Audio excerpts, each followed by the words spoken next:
Good morning. It is Thursday, June 17th, 2021.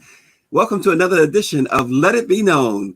This morning, we're going to talk to U.S. Gold-Certified and Juno Award-winning music producer, audio engineer, and music prodigy Akeel Henry. He is certainly making a name for himself in the industry, working alongside such artists as Shawn Mendes, Dolla, Trey Songz, Toni Braxton, and so many others. We're going to have a great conversation with the award-winning producer this morning. And of course, first, the news.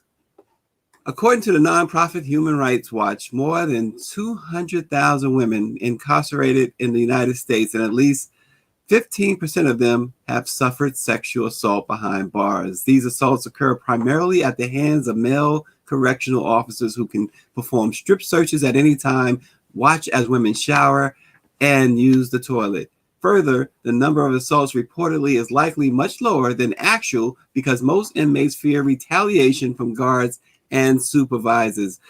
In raw and straightforward terms, male corrections officers have forced women inmates into degrading and dehumanizing sex acts. They threaten the women with filing false reports to parole boards, planning contraband in their cells, and even prohibited visits from children and family. Pamela Smith is all too familiar with this.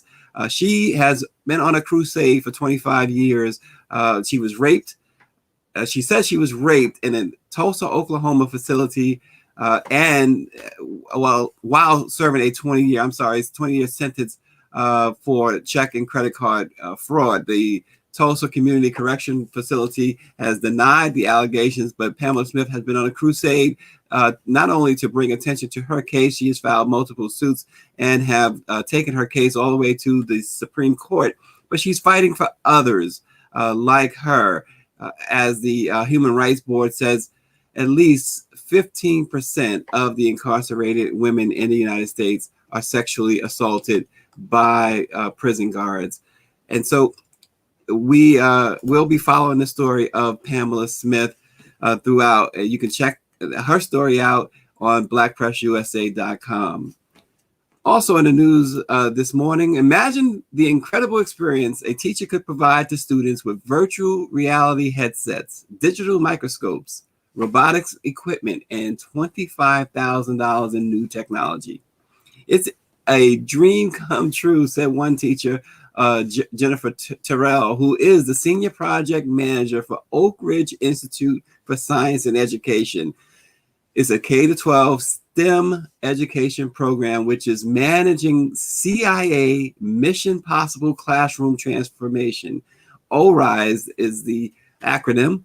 It's a Department of Energy asset dedicated to enabling critical scientific research and health initiatives of the department and its laboratory system by providing world-class expertise in STEM workforce development, scientific and technical reviews, and the evaluation of radiation exposure, environmental contamination. The Central Intelligence Agency sponsors the new program. Teachers in Baltimore, Washington, D.C., and Richmond, Virginia can win $25,000 to upgrade the technology in their classrooms. The CIA Mission Possible Classroom Transformation competition seeks to improve the STEAM education in public schools, particularly for minority students. The competition will award one STEAM teacher in each of those cities $25,000 in new equipment to update their classrooms with the latest technology. Runners-up in each city will receive $5,000 in new equipment. For more information, you can visit ORISE, ORISE.orau.gov. It's ORISE.orau.gov. So the CIA is involved in helping with STEAM. How about that? Also in the news this morning, of course, we are continuing to prep for the National Newspaper Publicists Association's annual convention, which kicks off on Wednesday, June 23rd. And as those who watch this program know, it is headlined by the great Shaka Khan, and so many others are going to be at this convention. Let's now look at a preview of one of our special guests at the convention, Dr. Anthony Fauci. For joining us, Dr. Fauci. It's always a privilege. The Black Press appreciates you. Real quick, though, before I ask you the questions I had in mind, you know, Dr. Fauci, the NMPA, the Black Press of America, this month is celebrating its 194th anniversary. When the founders back 194 years ago said, we wish to plead our own cause for too long, others have spoken for us. Just wanted to get perhaps a word, a thought from you on the importance of the Black Press of America. Oh, the Black Press of America is absolutely critical in so many ways, but particularly for what you and I are talking about today is COVID-19 and how it has disproportionately impacted the brown and Black people in this country, particularly African Americans, not only for the incidence of infection, namely higher than the general population, mostly because you're in jobs usually that are essential jobs in society, put you into contact with other people. But the other aspect of it, that the underlying conditions that one has that would make it more likely that you could get a severe outcome from the infection, the incidence of those underlying conditions, which are called medical comorbidities, are considerably higher in the African American population than the general population. And that's the reason why it's so important for people of color to get vaccinated. For that reason, that you want to prevent the outcome that happens more often among African American people. You want to prevent infection and you want to prevent getting a serious outcome. The African American press is critical in getting that message because it's a trusted element in your society. And that's the reason why I'm sitting here talking to you, because I think that we could partner in getting my perspective as a medical scientist and a public health person down to the community level through the avenue of the press, and in this case, the African American press. And that is just a snippet of what you will see at our annual convention. Dr. Anthony Fauci will be one of the special guests. Joining us now, of course, is our president and CEO, Dr. Ben Chavis. Good morning, Dr. Chavis. Good morning, Stacey Brown, and thank you for showing that clip of Dr. Fauci. We have many testimonies, many statements, training, workshops, perspectives at the convention. It's next week, so we want people to register. Of course, if you register, you get added to our database, and that way you get regular updates on the Black Press of America. And on behalf of Karen Carter Richards, our chair, and all the members of the NMPA, you know, we're just excited and getting ready for our virtual national convention.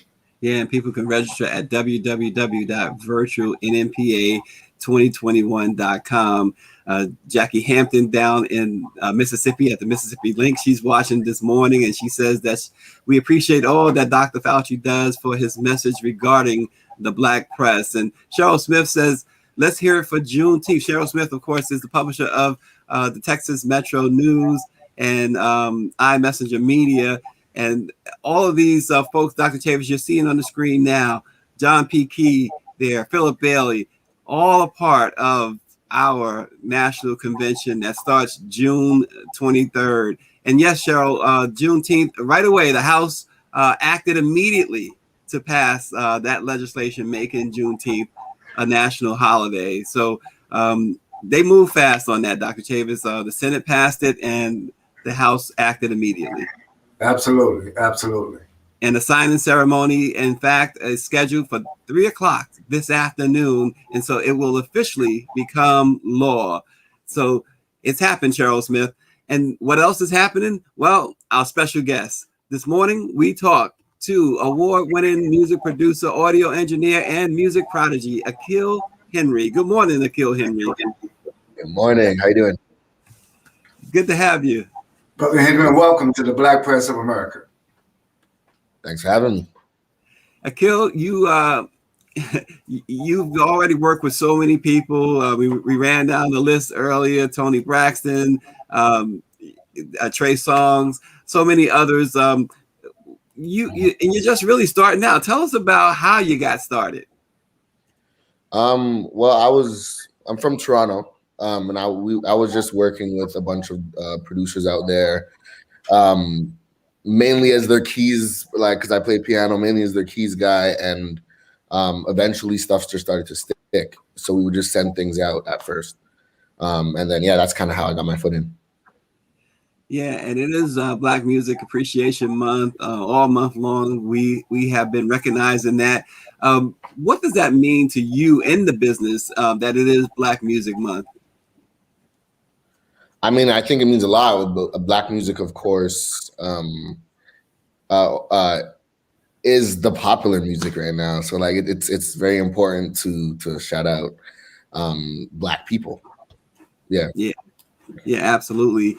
And you just won a Juno Award. You've been recognized constantly. Were you expecting this type of accolades? And really, I mean, you still have your whole career ahead of you. Were you expecting this type of response to your talent so soon? Not to sound cocky, but yes. The Junos was definitely last year I said I want a Juno in the next 2 years. If I don't win one, I'm not happy. So I definitely ran out to get it. So yeah. Well, it's certainly good to see how you are flourishing. It's always great to see how this all develops. And so you like we said, you work with so many people. Is there some now that you're looking forward to? I mean, you have so many on your belt, but is there someone in particular you're looking forward to collaborating with? Yeah, this question's tough because there's a few, but I don't like to mention anything until it's like confirmed, just because I've done that before and looked like a fool when the music dropped and I wasn't there. So I'd prefer to wait. Yeah, Annette Phillips says music is therapy for me. Dr. Chavis, I'd like to bring you in on this conversation. Absolutely. Brother Henry, there are a lot of people listening and viewing our program this morning. What recommendations would you have of the importance of music to the culture of people of African descent? I think it's very important. I think it's that's music. Music defines culture. You can hear music and know where people are from, or you can feel their struggle, or whatever the case is. So I think it's one of the most important things when it comes to culture. Very good. Mm-hmm. Very good. And Akeel, I'm told that you got your start at age 5. What were you doing at age 5 to get your start? I guess you could call it a start. I've been playing in church. My dad's a pastor, so I've been playing in church since I was 5. Keys, drums. I started bass guitar at 9. Just whatever I could get my hands on. And being a preacher's son in a small church, you have to play something. So I was starting at that age. Yeah. And what or who inspires you?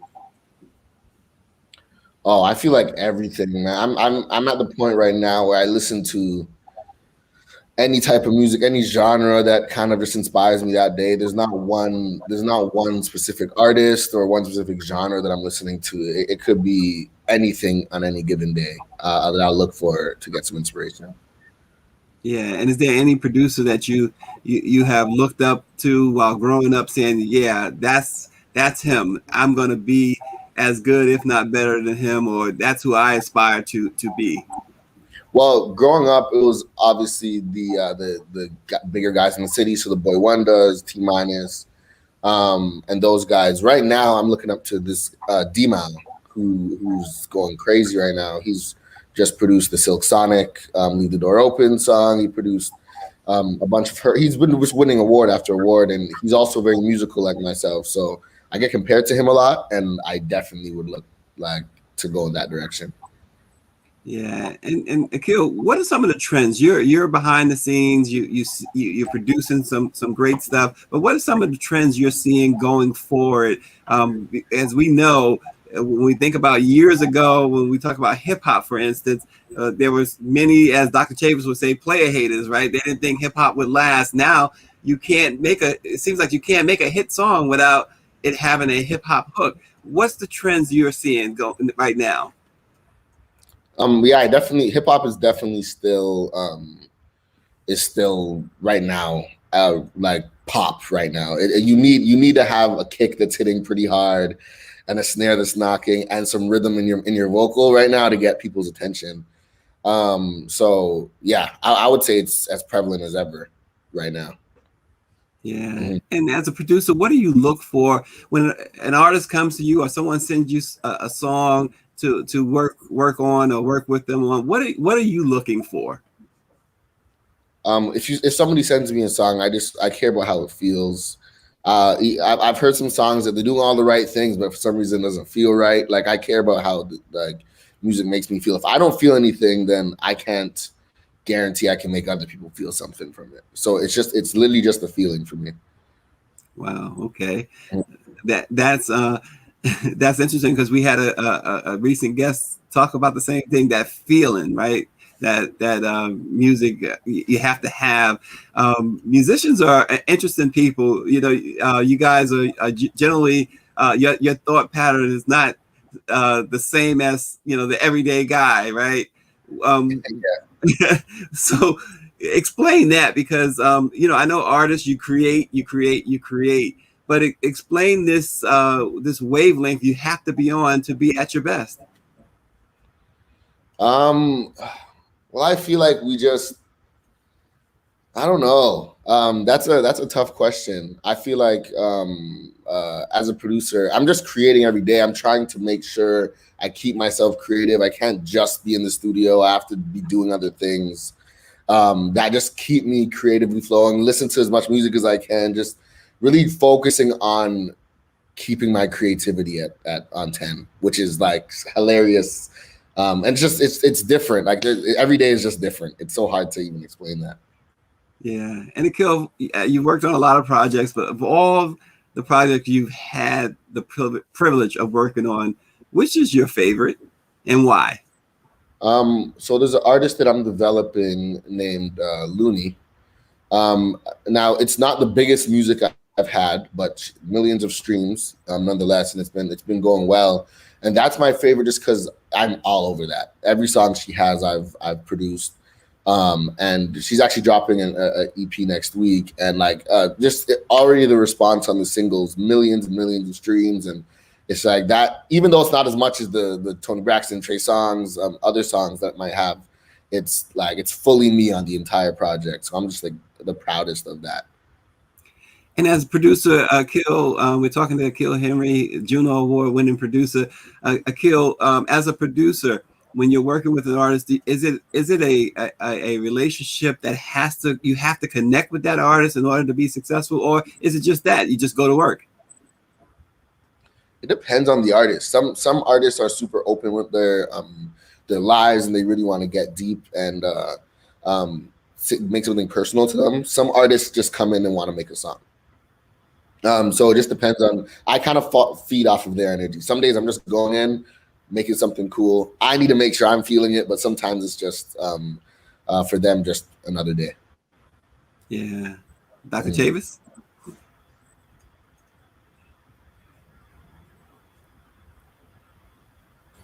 Yes, I have my mic on mute because we're getting some feedback. I just want to thank Brother Henry for his work. And I think that you're still very young, man. You've grown up in music, you've grown up in the church.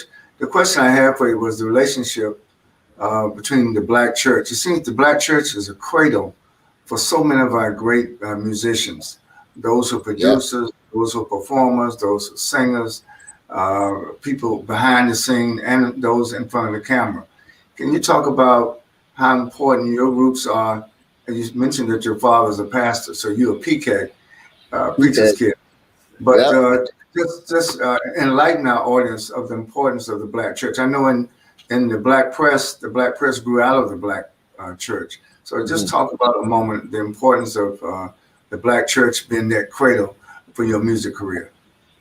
I mean, when people ask me about like why there's so many church people in the music industry, I'm like, church is the only place that you're performing once a week, every week since you were young. So I've been playing piano in church, as I said, since I was 5-6 years old.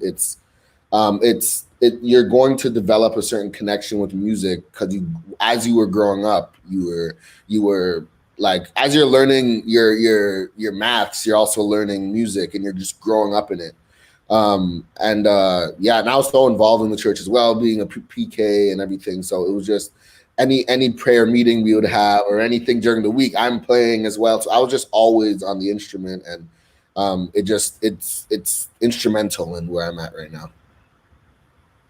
Yeah, wow. And so what's next for Akeel Henry? I know you have a lot of things brewing, some things you probably can't talk about, but tell us what can we expect that you can talk about?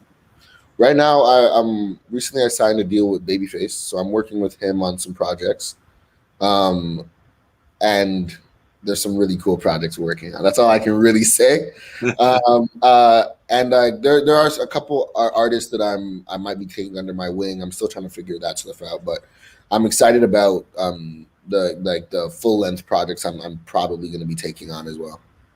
Yeah, you mentioned too about the young lady that you produced, and we talked about the stars that you produced. Mm-hmm. Do you get a lot of satisfaction when it is a relatively unknown artist that you are able to really bring out the best in them? That's the best feeling ever. When somebody and there's been a few artists with this where they dropped music and they've got 5,000 views, and then you make a song with them and it gets 2 million. It's like, that is a great feeling. That shows that that just constantly reminds myself that I'm good at this. Like, I can really produce a song. And the more I get into the industry, I can use relationships to maybe even bump that up even more. But it's a great feeling because people aren't going to listen to somebody they don't know that if the music is not great. So it's the best feeling, honestly. Yeah, absolutely. I can only imagine, Akeel, and I can imagine the joy that artist feels. And do you get a lot of feedback from the artist after the song is or CD is completed and released? Yeah, so we always go back to see how it did and what we could have done better. I'm always analyzing every move I've ever made, so I'll listen to it. Firstly, I rarely will drop a song shortly after it's made. I want it to sit for a while, listen for a while, get used to it, make sure I still love it. And then when it releases, did it do as well as I expected? What did we not do right? Was the marketing side, did the marketing fit the creative? Like, what could we have done better? What can we do better next time? What day should we release it on the next time? Maybe Thursday wasn't as good as Friday, or maybe or vice versa. I just try to analyze with the artist, because the truth is a lot of people don't really have strong business. And that's the reason they don't end up getting there, because some music is just great, but they just can't get it to the right places. So I try to do whatever I know how to do with the artist on the business side, on the release side.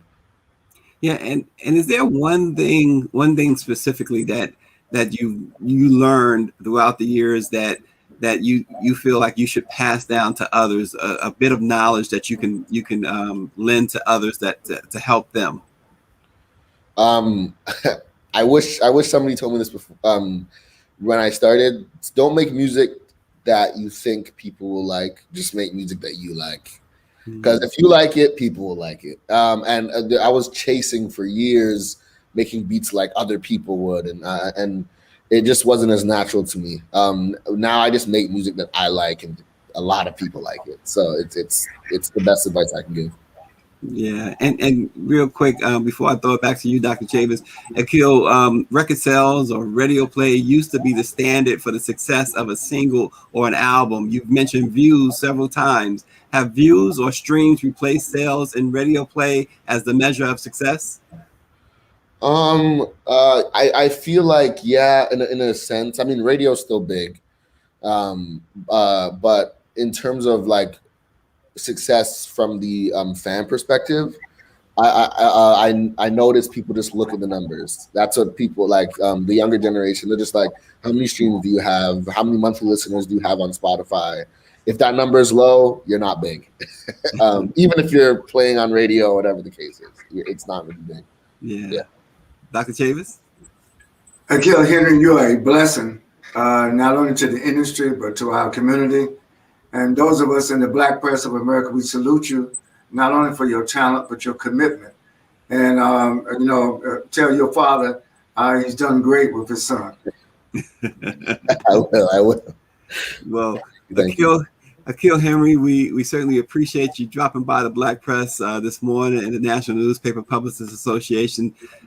We, again, encourage everyone to register for our national convention, which is coming up on June 23rd. Dr. Chavis, I know there's a lot going on there with the convention behind the scenes. You're working hard along with our executive administrator, Claudette Perry, with Norman Rich and others. Tell us a little bit, Dr. Chavis, more of what we can expect at the convention. And we'll talk more about this tomorrow as well on the program. Well, yes. Well, Akeel will appreciate this, that the legendary John P. Key is going to be receiving one of our highest awards at the convention, but he's also going to perform one of his greatest hits. A great gospel singer, gospel producer, my homeboy from North Carolina, incidentally.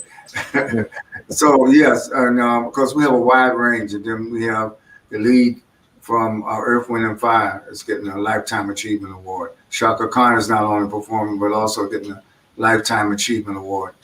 We have so many talented people, brothers and sisters, that we intend to salute by the Black Press of America. And then 17-year-old Darnella Frazier,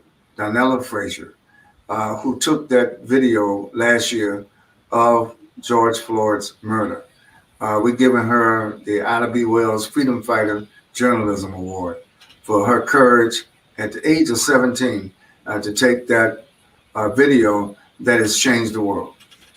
Wow. So there's a lot to look forward to. Again, you can register. It's free. www.virtualnmpa2021.com. You can get to see all that and so much more. And as stated on tomorrow's program, we will talk more about it. Akeel Henry, Bobby Henry, our publisher down in Fort Lauderdale, Florida, he says,